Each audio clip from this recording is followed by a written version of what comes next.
বিশেষভাবে এই ঈদকে উপলক্ষ করে বাংলাদেশের বেশ কিছু পোশাক শিল্প বন্ধ করে দেওয়া হয় এবং শ্রমিকদেরকে বেতন দেওয়া হয় না এবং অসংখ্য কারখানাগুলো রয়েছে। এই যে বাংলাদেশের এই সকল কারখানাগুলো যারা দেখছেন, বিজিএমএ বলেন, বিটিএমএ বলেন, বিটিএমএ বলেন, এই যে এই সকল প্রতিষ্ঠানগুলো রয়েছেন, কলকারখানাগুলো রয়েছেন, আমরা দেখেছি অনেক কারখানাগুলোতে তাদের বেতন এখনো দেওয়া হয়নি। আপনারা আরেকটি বিষয় মনে লক্ষ্য করেছেন যে অনন্ত দলিলে বেশ কিছুদিন আগে কয়েকদিন পূর্বেই একটি এই বেতন বিষয় নিয়ে তারা একটি টালবাহানা করছে। আমরা এরকম অসংখ্য বিষয়গুলো দেখছি,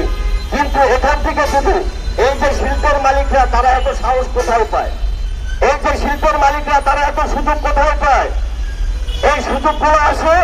আমরা দেখি এইসব এদেশের যে সকল রাজনৈতিক দলগুলো রয়েছে, রাজনৈতিক